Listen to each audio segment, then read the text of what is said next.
Hello and welcome back. In a previous video, we talked about sound production and tone control mechanisms on a flute. Essentially, why does a flute make any sound at all? That's what we talked about.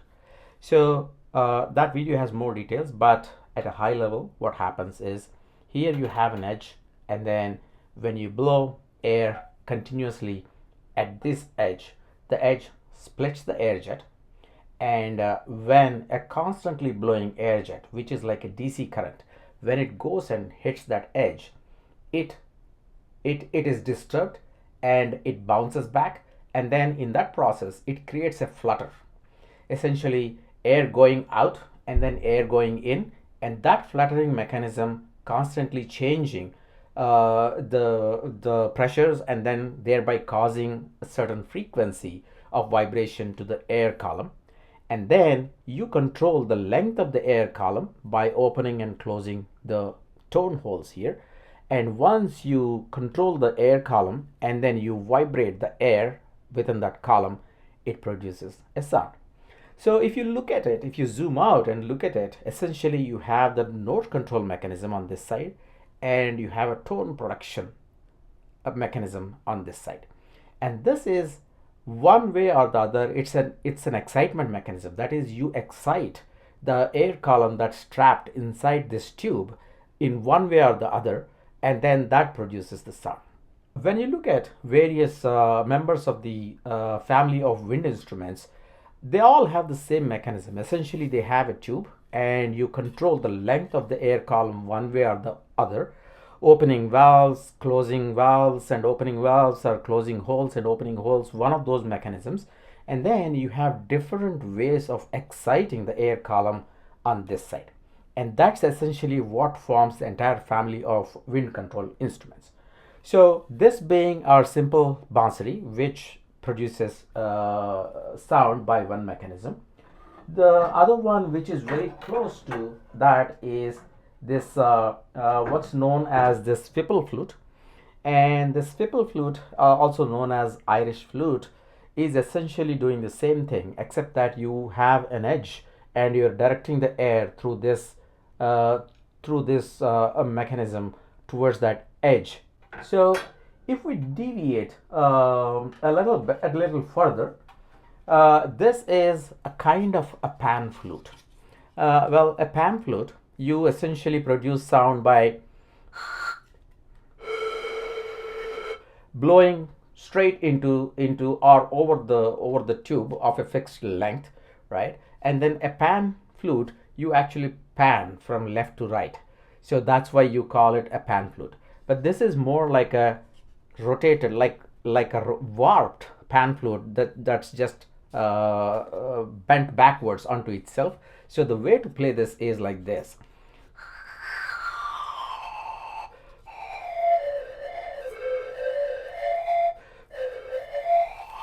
So this essentially has fixed length of tubes, and each one is producing a fixed note, and then you're just changing the tube that you are actually blowing into, right? It does not produce a lot of sound, but as an example of a pan flute or a warped pan flute, I just wanted to show this flute. Now, if we deviate from this set of flutes, we then have a saxophone. Now, saxophone works in a very similar way. So this looks very complicated and a little bit intimidating, but essentially it's just a tube with a lot of holes, and then there are mechanisms which are keyed mechanisms to open and close. And then at the end you have this what's known as a single reed mouthpiece. So this instrument, along with clarinet, falls in this category of single reed instruments. And it's called single reed because look at this. This is like a duck mouth, right? On one side you have the mouthpiece, and on the other side you have that reed, which is a bamboo reed essentially that's used here.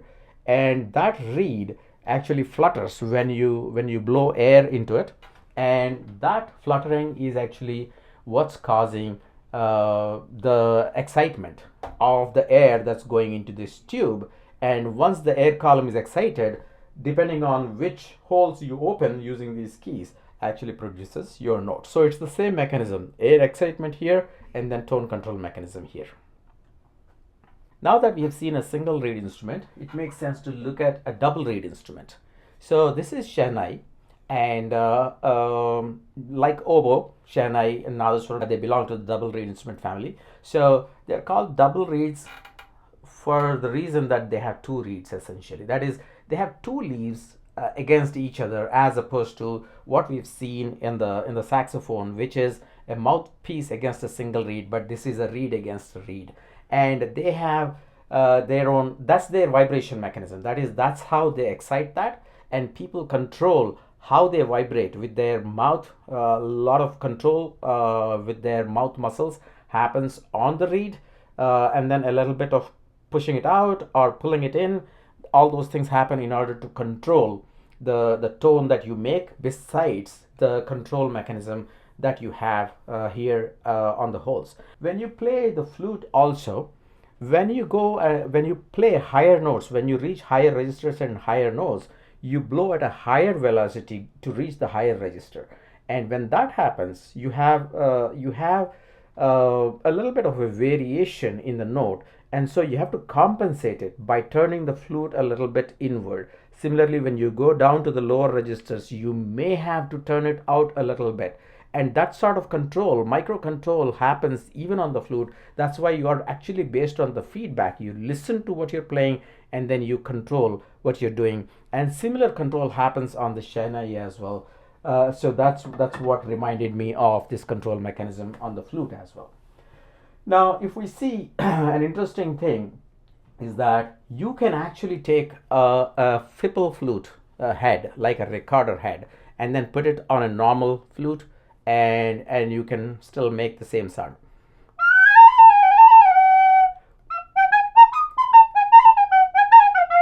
So you can make a regular flute create the excitement instead of the edge blowing. You can make it by putting a recorder head on it. Now, one thing that's interesting is this. So this is something that I haven't made, but I bought this and someone made this taking a bamboo flute.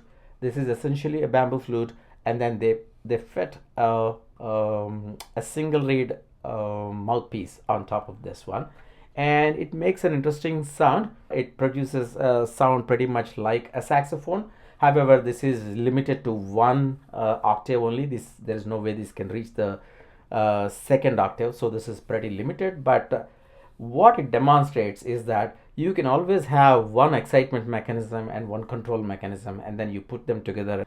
Now, while we have seen these, the most interesting excitement mechanism that I've ever seen on a flute is this. So this has a very interesting tone.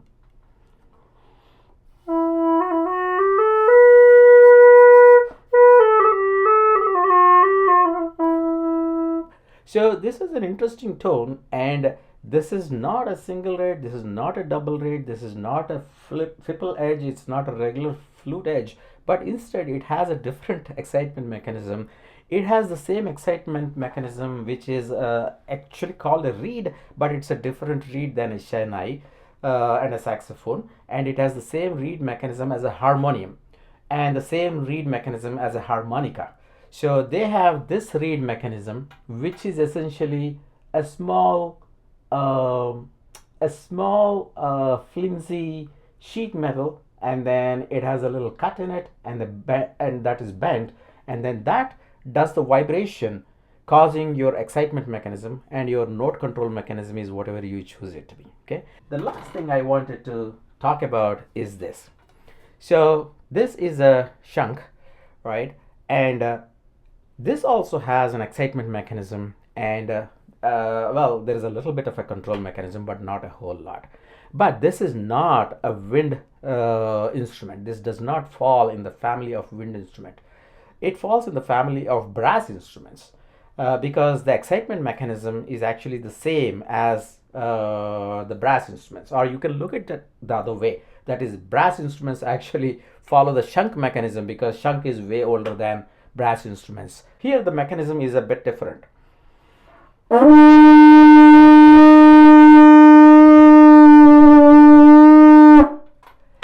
So what's going on here is, instead of blowing air, you actually do that excitement with your lips. So you tighten your lips and you do that sound. And that sound, when it's amplified through this instrument, it creates that amplified sound that you're hearing. And in a brass trumpet or a trombone, you do the exact same thing. That is, you excite it with your lips, just like I did on the shank, and then you have a tube, either a trombone or a trumpet, and then you are controlling either the valves or the length of the tube with the sliding trombone, and one of those mechanisms is changing the air column, and that's how it's actually controlling the note. This does not have a whole lot of changing the air column mechanism. You can do a little bit of twist and changes, and then a little bit of change in the pressure to change the pitch of what you're playing, but not very musical. It's just couple pitches or a little variation in a single pitch that you're playing. That's what you do. So that's a brass family instrument. So that's essentially what I wanted to quickly share. That is, you have a note control mechanism and you have an excitement mechanism, and the excitement mechanism has a wide variety of ways of doing things, starting from a simple bansuri and a Fipple flute, and a single reed like a saxophone, or a double reed like a shehnai or oboe or nadaswaram, and then you then have the brass instruments, which are an entirely different family of instruments. Hope you found this interesting. I find this interesting, and see you again in another video later. Thanks for watching. Bye.